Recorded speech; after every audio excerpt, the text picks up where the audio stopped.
Alright guys, welcome back. We've got about a 95% completed swap here, so I'm probably going to go ahead and get the final video of it for now. There's a few things to tidy up under the hood, and then we still got to get cruise control working, but other than that, this thing is a running and driving automatic transmission TDI swap Toyota.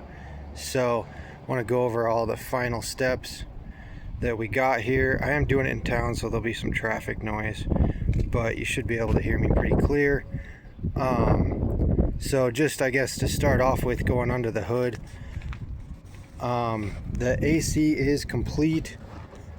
We went ahead and made all new lines that just crimp with crimp fittings to the Toyota side. So this is like the Toyota fitting. Cut the old line off, put a new hose on that goes down over to the other side. Both lines actually go underneath. There's the same thing here. This is a new line there, and able to just make that all new. And then the high and the low valves are right there. A little more of the Toyota wiring left to tidy up, because we had to do the throttle position sensor and get the tack wire. So there's quite a bit of things that the Toyota transmission needs to see, and unfortunately it is like a 91 here is a cable drive speedometer, but it sends out an electric signal from the dash to run to get the speed signal to go to the ECU to control the computer. So we went ahead and had to leave the dash intact behind, but we wanted to do our own custom dash here. So it's actually sitting in front of all these gauges, just sit up above the factory dash that's still there back in the back. So he did a really nice job finishing this thing out, and still got the ultra gauge here to get a few readings. And then anyway, so that needed to stay in, the cluster needed to stay in for the transmission to shift. It also needed an RPM input, so we had to go ahead and take the single wire tack output from the ALH ECU and run that into the tack input on the dash, and that again fed the ECU the signal that it wanted to see to shift it into first gear. And then after that, the last thing was the throttle position sensor, which would have been on the throttle body. And I have seen some pretty funny videos of just the whole throttle body sitting on top of the swapped engine, but he came up with a pretty sweet setup here. He actually chopped the throttle body up enough that it fit into the fender there, and then you've got the throttle cable and the TV cable coming into there, as well as the that's the throttle position sensor for the Toyota is plugged in over there. So that's the whole throttle body sitting in there, and I can't believe it fits in there as well as it does. But it is pulling on the TV cable and turning the TPS sensor at the same time, and he was able to do that because he left. You could do this under the dash here, but it's kind of hard to see, or there's not a whole lot of room. So I went over this again, but he left the factory Toyota pedal here, and then he made a shaft that turns the VW pedal as well. So they're both sitting here and they both move at the same time. You can actually hear the throttle position sensor outside clicking. It's just moving everything at once. So really pretty sweet setup. I can't say I would have even thought of that much to get into it, but that is pretty awesome because you have all the adjustments on there. Of course, usually automatics, they want to drop the shift points and get you to idle as quick as possible, which is no fun, especially when you're dealing with turbo lag. So we've got the throttle cable is pulled pretty tight to where it's probably giving it more like a quarter throttle or so from the start.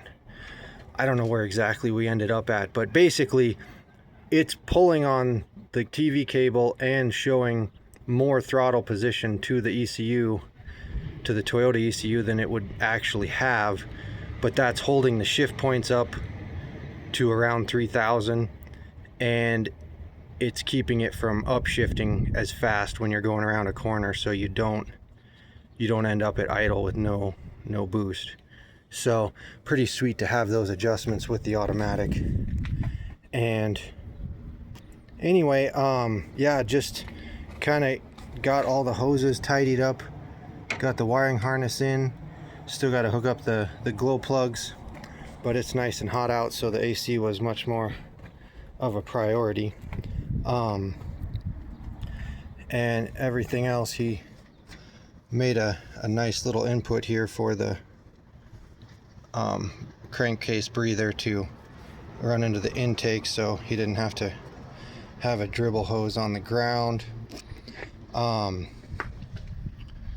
don't know how much more we could go over on this.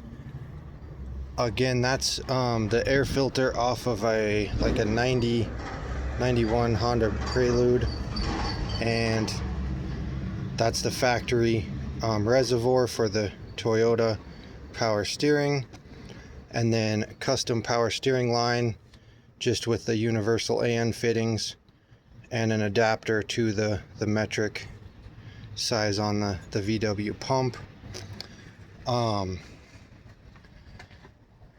He's gonna start mass producing these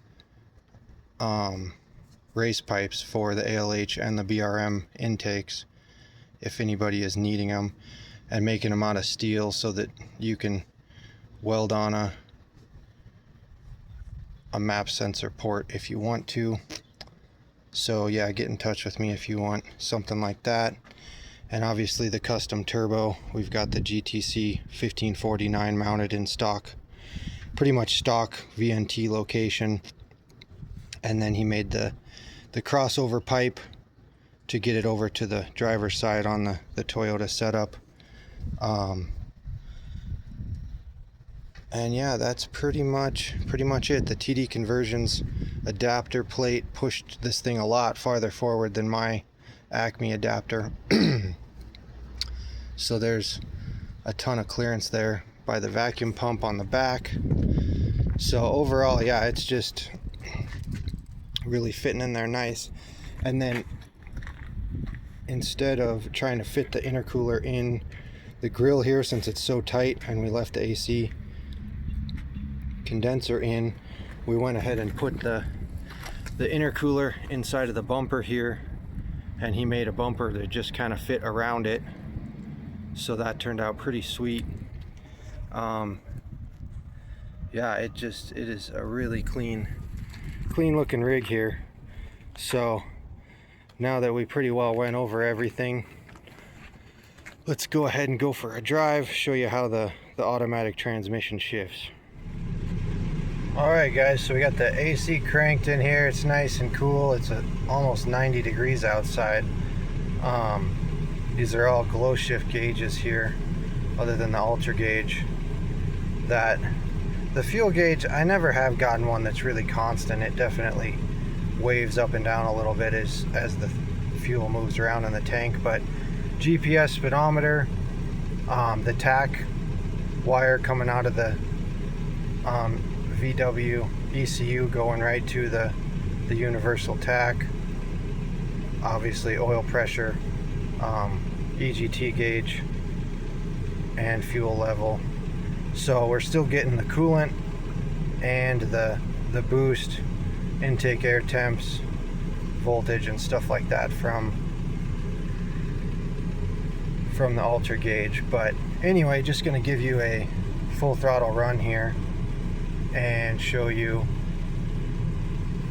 what it looks like accelerating.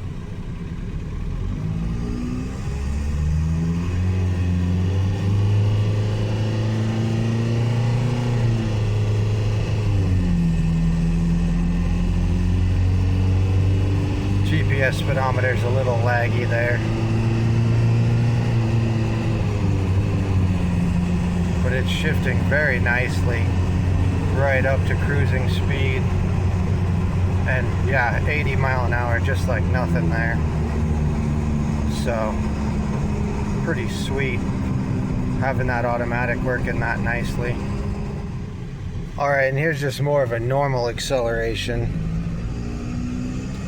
It still holds the RPMs right up there about 2,000 before it shifts, so you're nicely in the boost range. Never any lag at all, and just a nice smooth acceleration.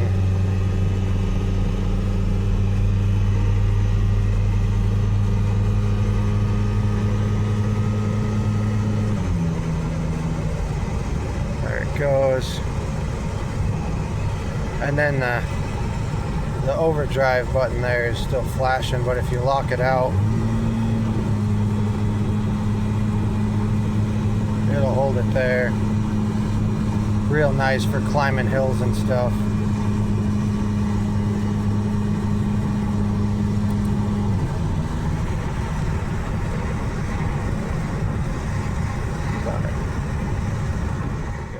Alright, so if you heard that little bit of noise on the screen, I was trying to figure out what it was doing while I was driving. This inner fender is not quite attached yet, so it started flapping on me. But other than that, yeah, it's driving so smooth. Honestly, the factory Toyota mounts, using those, this thing doesn't vibrate at all. Like any RPM, I'm really surprised at how well those things worked. I probably should have done the same thing. My racing puck mounts are definitely more vibration than that. So overall, this thing is just turned out super clean, and I'm pretty happy for my niece to be able to take this thing and drive it around. But yeah, that's pretty much what it takes to get this thing to work with an automatic, and it really wasn't terrible. I mean, obviously more than doing the manual transmission, but you also don't have to deal with a clutch, and those things are not cheap for these things to hold the kind of torque that these TDIs put out. And actually, this automatic, they're putting this behind some pretty souped up Toyota swaps, I know, from what I've seen. So I think it can handle the torque of even putting some more juice to this thing. We've only probably got it not even 200 horsepower, maybe 160 to 180, and it just pulls this thing around perfect. So it should be pretty fun, and yeah, I'll try to keep you guys posted as we make any more progress on the thing, but any changes we have. But for now, that's probably it. This thing is driving on the highway and ready to go. So thanks for watching.